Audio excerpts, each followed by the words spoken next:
Welcome to the Cougar Mountain Monthly Webinar Series. Thank you all for attending.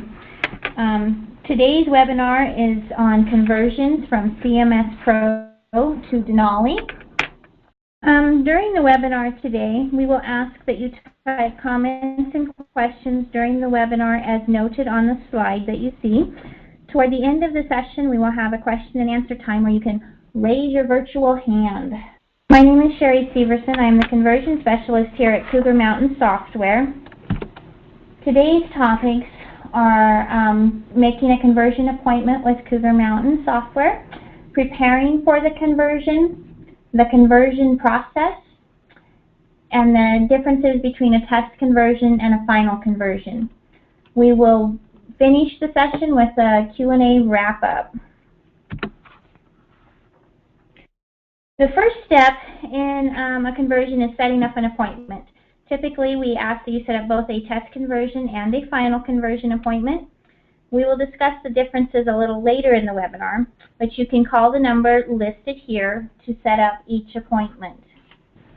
When preparing for your conversion, the first thing you should do is create a backup in your Pro data.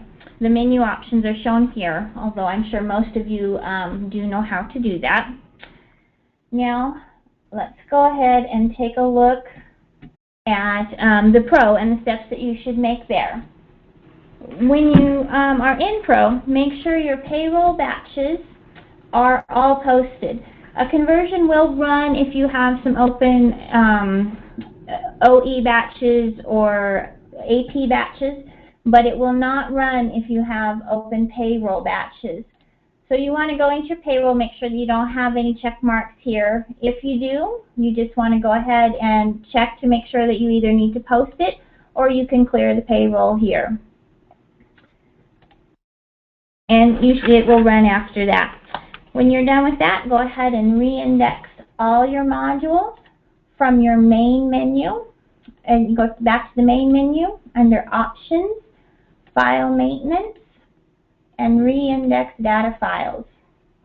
You'll want to be sure to check mark re-index all modules here and select all down here before hitting the OK button. We also ask that you purge history in most of your modules. We find that many conversion errors happen in old data, and purging minimizes the errors that happen during the process. To purge data, you can go into each of your modules and click on Period End and Purge. It'll give you a date through which to purge through. We ask that you purge everything up to the last 3 years. That seems to be the optimal amount that we can convert on a timely manner. You will also want to purge your open items in AP and AR. You do that also by going to Period End and Purge Open Items. It will give you a purge date up through. You can choose that date. We just have found that there have been some companies where they have open items that date back 5–10 years even, and those will cause some issues with time and errors during the conversion process. In your payroll module, you'll want to be sure and check your codes, your department codes. Make sure that all of your department codes are accurate and current. Otherwise, you can delete them if necessary.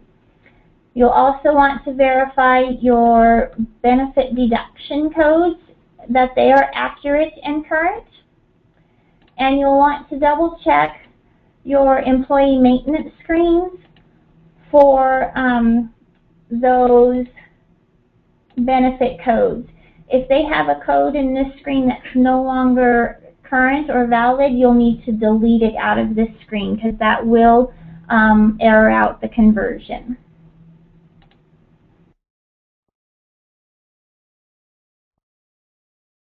We suggest that at this point you go ahead and re-index all of your modules again. This just helps keep your data all in line in the professional format. When you receive an email after your conversion appointment, it will tell you to run the arbupdT.exe and the inbupdT.exe utilities. I am going to show you where to find those. They're in your install directory. Most cases, you can go to your computer. Some of you I know have an M drive where your pro data is stored, or another drive such as that where your pro data is stored. You want to go to that drive, find your CMS Win or your CMS 2014 folder, wherever your data is stored. Right here, the arbupdT, and you'll just want to go ahead and click on that, and it will bring up another screen where you choose your company code. Some companies have several codes, some only have one. Just get the right code that you want to run this utility for.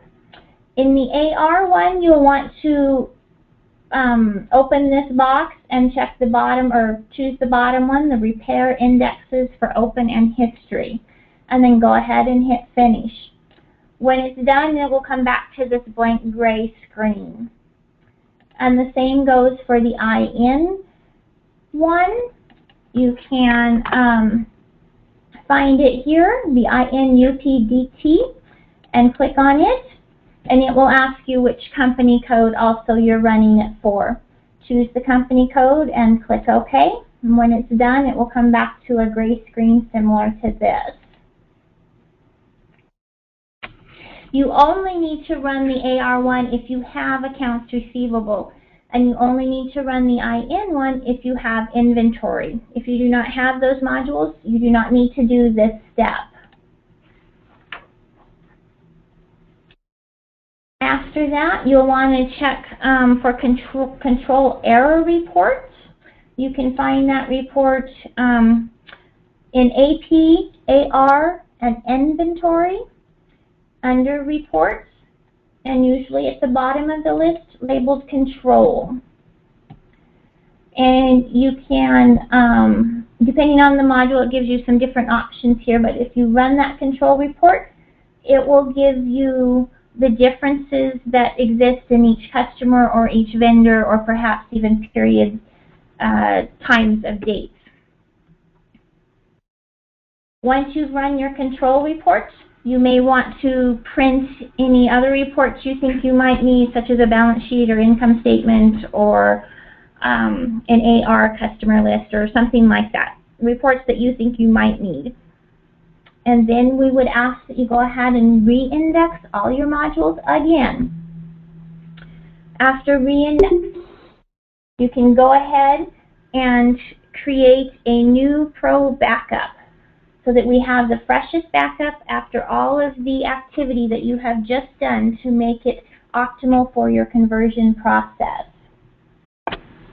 During the conversion process, once we have your data in-house, we will restore your Pro data on our side, and we will begin the conversion process with a window similar to the one you see here on the screen.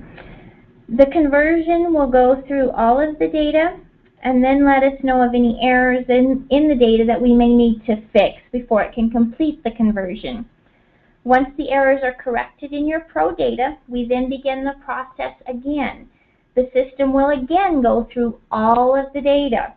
So if there are errors during the conversion process, it can be a lengthy process, twice as long or even longer than just one run. Once the conversion is complete, then we create a backup which we restore onto your system.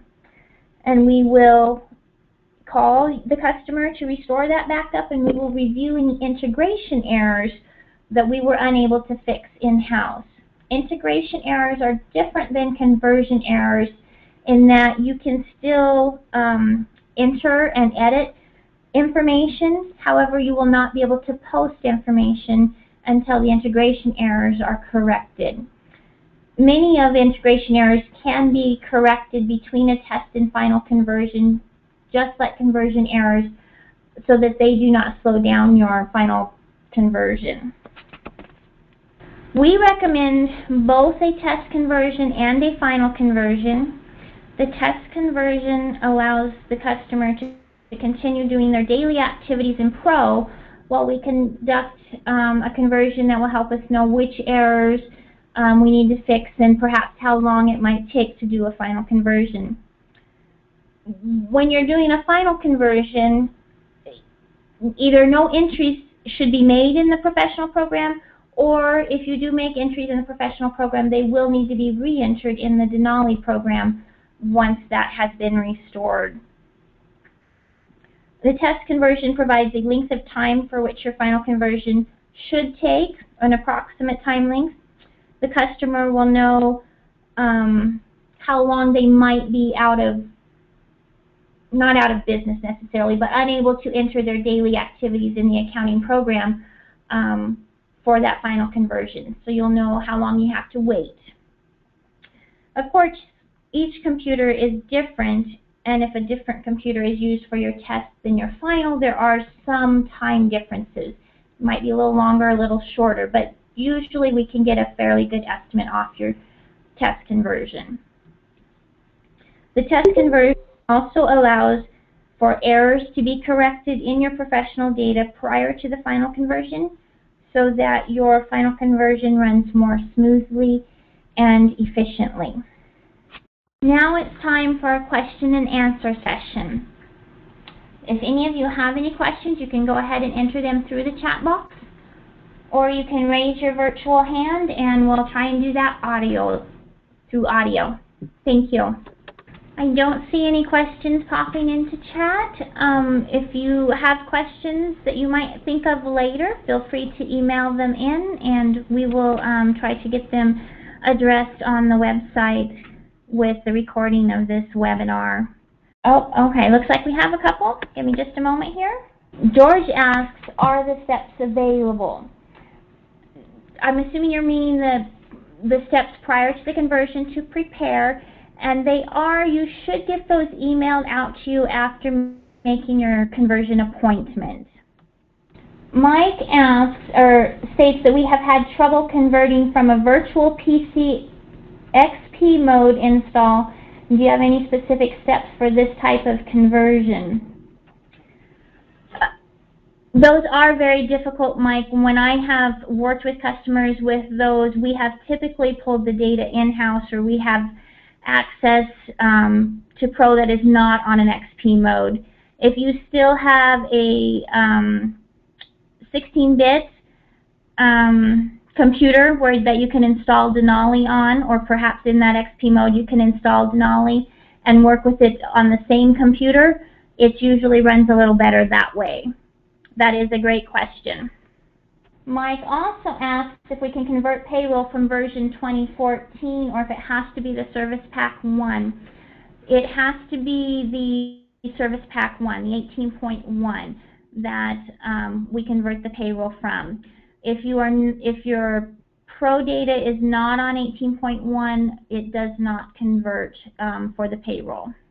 Okay, if there are no more questions, we'll go ahead and conclude our time. The upcoming webinars that we have scheduled are next month for August is what to know to start using Denali after your conversion has completed, basically. In September, what can a secure audit trail do for our company? In October, can I turn a report into CMS into an Excel spreadsheet? In November, how do we turn a spreadsheet into the report you want? And in December, how does budget management work? So stay tuned to the website for any changes or anything like that. So if you have any questions or comments, you can contact your sales rep or visit the Cougar Mountain website. You can also, for any help with support, you can contact support or email them at technicalsupport@cougarmountain.com.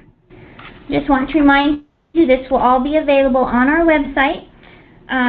Look for an email with a link coming out to the webinar, and any questions and answers that we had this session or any new ones that come in will also be posted on the website. Thank you for attending, and have a great day.